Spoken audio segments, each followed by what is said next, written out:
what is Post-Keynesian economics and which ideas do Post-Keynesians have to address the climate crisis? Post-Keynesian economics is a school of thought that uses macroeconomic models which resemble, for example, the economy of a region or a country to analyze economic mechanisms. Post-Keynesian economists are very interested in topics like unemployment, financial crises, technological change, and inequality. One of the most important features of Post-Keynesian economics is the assumption that economies are demand-driven. According to this assumption, growth can be stimulated by stimulating the demand for goods because the expenditure of one person is the income of somebody else. According to this, if we want more people to have a higher income, we need more people to spend that money somewhere.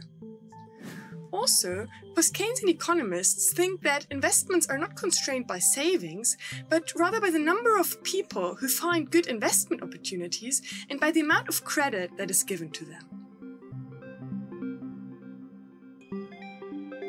The amount of money is endogenous, so economic activity determines how much money there will be in the economy.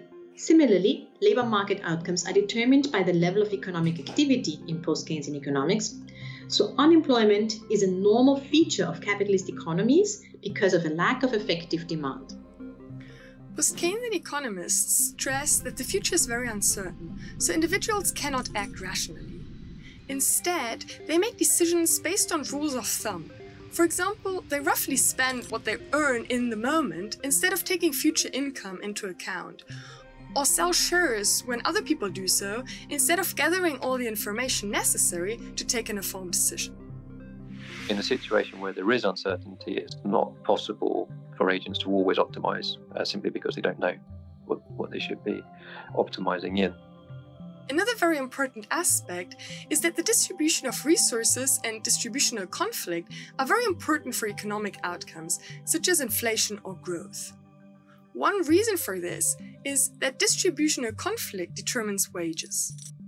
Post-Keynesians emphasize that people with a lower income tend to spend more and save less, so if wages are higher, more money is spent. This in turn means that firms have more money to employ people, which again leads to more income and more spending. Post-Keynesian economics has always been highly concerned with inequality, classes, and economic power. The functional income distribution between labor and capital, and more recently, the personal income distribution between individuals, as well as the wealth distribution, are key.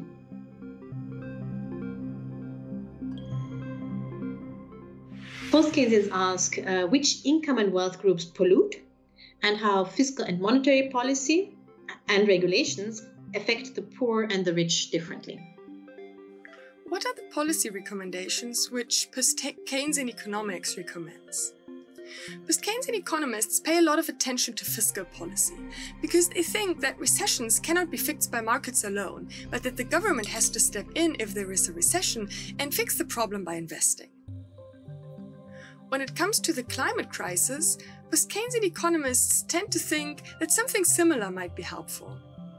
They tend to think that one of the most important things to address the climate crisis is that the government invests money in green infrastructure, such as better railroads or charging stations for electric cars, and in research on green technologies, for example, efficient renewable energies. Post-Keynesian economists pay close attention to the financial sector and potential instabilities in the financial sector. And certain risks increase due to the climate crisis, for example, because of the potential damages companies face because of weather extremes. According to Post-Keynesian economists, high priority should be given to build institutions in the financial sector which make it more resilient and more likely that money is invested in sustainable enterprises. As with any transition, there will be winners and losers.